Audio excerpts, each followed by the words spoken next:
அனைவருக்கும் வணக்கம். மிதுன ராசிக்காரர்களுக்கு 21/1/2024 முதல் 27/1/2024 வரை கஷ்டத்தின் பிடியில் சிக்கி தவிக்கும் மிதுன ராசிக்காரர்களுக்கு காத்திருக்கும் மகிழ்ச்சியாகவும் நற்செய்தி கிடைக்கும் நேரமாகவும் எவையெல்லாம் அமைகின்றன என்று ஆராய்ந்து பார்க்கும் போது நிச்சயமாக உச்சம் பெற்று சஞ்சரிக்கக்கூடிய சந்திரன் மற்றும் ஆட்சி பலம் பெறக்கூடிய சந்திரனின் அமைப்பு காரணமாக நிறைந்த நன்மை கிடைக்கக்கூடிய ஒரு வாரமாக இந்த வாரம் அமைய போகிறது. மிதுன ராசிக்காரர்களுக்கு ஜனவரி மாதம் 21ஆம் தேதியிலிருந்து 27ஆம் தேதி வரை கிரகநிலைகளின் அமைப்பை ஆராய்ந்து பார்க்கும் போது கஷ்டத்தின் பிடியில் சிக்கி தவிக்கக்கூடியவர்களுக்கு காத்திருக்கும் மகிழ்ச்சியாகவும் நல்ல செய்தி கிடைக்கும் ஒரு தருணமாகவும் நிச்சயமாக அமைவதற்கான வாய்ப்பும் யோகமும் இந்த தருணத்தில் நிறைந்து கிடைப்பதற்கான வாய்ப்பை பல கிரகநிலைகள் உறுதிப்படுத்துகின்றன. ஏனென்றால் கிரகநிலைகளின் அமைப்பை ஆராய்ந்து பார்க்கும் போது நல்ல செய்தி மிக இனிமையாக கிடைக்கக்கூடிய வாய்ப்பை மிகவும் அபரிவிதமாக பல கிரகநிலைகள் உறுதிப்படுத்துகின்றன. அதிலும் குறிப்பாக குரு பகவான் மிகவும் வலுவாக அதிவிரைவாக அனைத்து விதமான நன்மைகளையும் அள்ளித்தரக்கூடிய மேசராசியில் சஞ்சரிக்கிறாருங்க.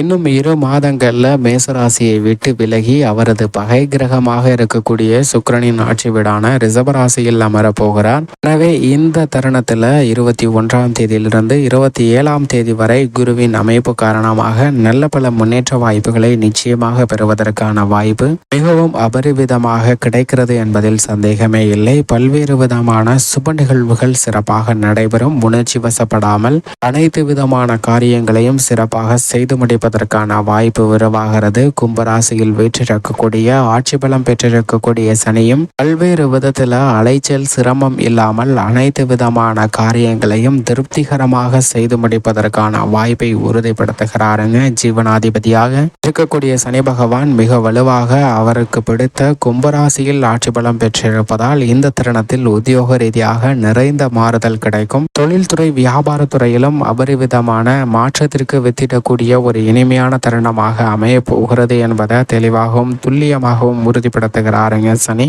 தைரியத்துடனும் துணிச்சலுடனும் பல முடிவுகளை எடுப்பதற்கான வாய்ப்பை நிறைந்து கொடுக்கிறார். கும்பராசியில் வீற்றிருக்கக்கூடிய சனி பகவான் ராகு மீன ராசியிலும் மோட்சக்காரகரான கேது கன்னிராசியிலும் அமர்ந்திருப்பது சமபலம் பெற்ற கிரகநிலைகளின் அமைப்பில் இருப்பதால் எந்த பணியை மேற்கொண்டாலும் சற்று சாதகமாகவும் சாதகமற்ற ஒரு அமைப்பும் இருக்கலாம். சமபலம் பொருந்திய நிலையாக இருந்தாலும் கூட உங்களுடைய சிறு முயற்சி என்பது அவை காரிய வெற்றியை ஏற்படுத்தி கொடுக்கக்கூடிய வகையில் வெற்றி என்ற ஸ்தானத்தில் சரிவதற்கான வாய்ப்பை நிச்சயமாக ராகு கேதுவின் அமைப்பு இந்த வாரத்தில் மிகவும் அபரிவிதமாக ஏற்படுத்தி கொடுக்கின்றன.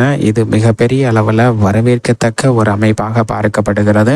ராகு கேதுவின் அமைப்பு காரணமாக பல்வேறு விதமான தடைகள் விலகி புதிதாக நல்ல பல காரியங்கள்ல மேற்கொள்வதற்கான வாய்ப்பு நிறைந்து கிடைக்கிறது. அது மட்டுமல்லாது செவ்வாய் இந்த வாரம் முழுவதும் தனுசு ராசியில் மிகவும் வலுவாக சஞ்சரிக்கிறாருங்க. மிக விரைவில் அவர் உச்சம் பெற்று சஞ்சரிக்க போகிறார். செவ்வாய் உச்சம் பெறக்கூடிய இந்த தருணத்தில் அபரிவிதமான நன்மையை நிறைந்து கொடுக்கக்கூடிய ஒரு வலுவான அமைப்பில் சஞ்சரிக்கிறாருங்க. எனவே பல காரியங்கள்ல காரிய வெற்றி நிறைந்து கிடைக்கும். புதிதாக நிலம் வீடு வாகனம் வாங்கக்கூடிய முயற்சிகள்ல காரிய வெற்றியை நிறைந்து கொடுப்பாருங்க. விளைச்சலும் வருமானமும் அதிகரிக்கும். பல காரிய தடைகள் விலகி மங்களகாரகன் பூமிகாரகன் என்று சொல்லக்கூடிய செவ்வாயின் அமைப்பு காரணமாக நல்ல பல புதிய வாய்ப்புகள் நற்செய்தியாக உங்களது இல்லம் தேடி வருவதற்கான வாய்ப்பு மிகவும் அபரிவிதமாக கிடைக்கிறது என்பதில் சந்தேகமே இல்லை. அது மட்டுமல்லாது சூரியன் மிக வலுவாக மகர ராசியில் சஞ்சரிக்கிறாருங்க.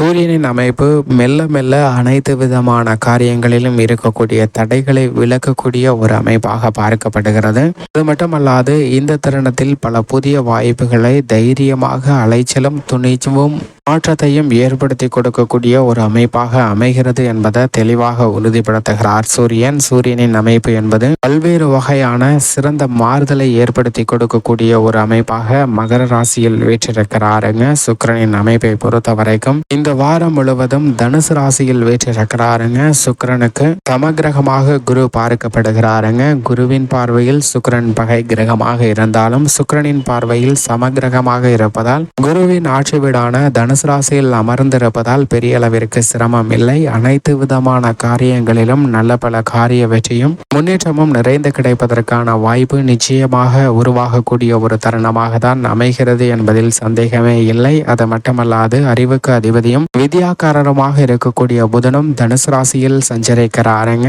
இந்த கிரக நிலைகள் மிகவும் வலுவாக தனுசு ராசியில் சஞ்சரிப்பது பல்வேறு வகையான காரிய தடைகளை விலக்கி நல்ல முன்னேற்றத்தை பெறக்கூடிய ஒரு அமைப்பாக பார்க்கப்படுகிறது. ஏனென்றால் இந்த வாரத்தில் செவ்வாய், சுக்கிரன், புதன் ஆகிய 3 கிரக நிலைகளும் ஒன்றாக இணைந்து சஞ்சரிப்பது பல தடைகளை விலக்கி நல்ல முன்னேற்றத்திற்கு வித்திடக்கூடிய ஒரு தருணமாக பார்க்கப்படுகிறது. எனவேதான் பல்வேறு விதமான காரியங்கள்ல நல்ல பல செய்தி இனிமையாக பெறுவதற்கான வாய்ப்பு நிச்சயமாக உருவாகிறது.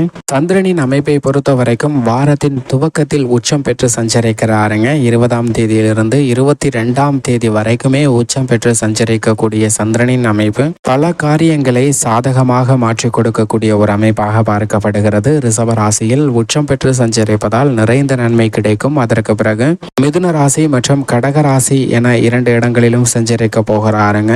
உச்சம் பெற்று நிறைவடைந்ததற்கு பிறகு இந்த வாரத்தின் இறுதியில் 25ஆம் தேதிக்கு பிறகு அவர் ஆட்சி பலம் பெறுகிறார். எனவேதான் சந்திரனின் அமைப்பு காரணமாக பல புதிய வாய்ப்புகளை ஆக்கப்பூர்வமாக செய்து முடிப்பதோடு மட்டுமல்லாது காத்திருக்கும் மகிழ்ச்சியாக பல இனிமையான செய்திகளை சந்திப்பதற்கான வாய்ப்பு நிச்சயமாக இந்த வாரத்தில் நிறைந்து கிடைக்கப் போகிறது என்பதை தெளிவாகவும் துல்லியமாகவும் உறுதிப்படுத்துகிறார். ஏனென்றால் வாரத்தின் துவக்கத்தில் உச்சம் பெற்றும் வாரத்தின் இறுதியில் ஆட்சி பலம் பெற்று சஞ்சரிக்கக்கூடிய சந்திரனின் அமைப்பு அனைத்து விதமான காரியங்களிலும் காரிய வெற்றியை நிறைந்து கொடுக்கக்கூடிய ஒரு அமைப்பாக பார்க்கப்படுகிறது.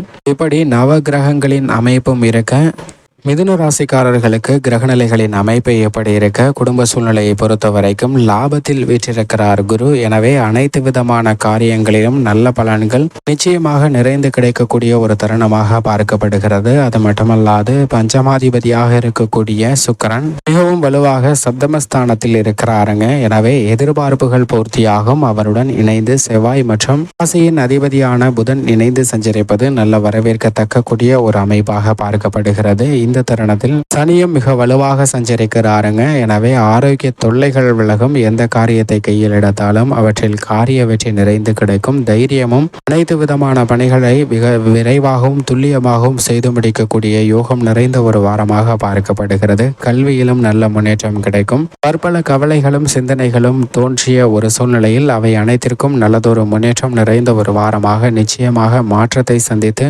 நல்ல செய்தி கிடைக்கக்கூடிய ஒரு இனிமையான தருணமாக அமையும் என்பதை பல கிரகநிலைகள் மிதுன ராசிக்காரர்களுக்கு உறுதிப்படுத்துகின்றன. அதே சமயம் சற்று கவனத்துடன் இருக்க வேண்டிய ஒரு தருணமாக பார்க்கப்படுவது என்னவென்றால் நிச்சயமாக இந்த தருணத்தில் ராகு கேதுவின் அமைப்பு சற்று சாதகமற்ற ஒரு அமைப்பாக தான் இருக்கிறது. எனவே அதீத கவனமும் விழிப்புணர்வும் மிக முக்கியமாக தேவை. மற்றவர்களுடன் தேவையற்ற கருத்து வேறுபாடுகளை தவிர்ப்பது நல்ல பலனை நிறைந்து கொடுக்கக்கூடிய ஒரு அமைப்பாக பார்க்கப்படுகிறது. மேலும் சாதகமாக மாற்றிக்கொள்வதற்கு நிச்சயமாக வாரத்தில் புதன்கிழமை விரதம் இருந்து அருகாமையில் உள்ள பெருமாள் ஆலயம் சென்று தீபமேற்றி வழிபாடு செய்யுங்கள். நிறைந்த நன்மையும் முன்னேற்றமும் தங்களுடைய வாழ்வில் இனிதாக கிடைக்கும்.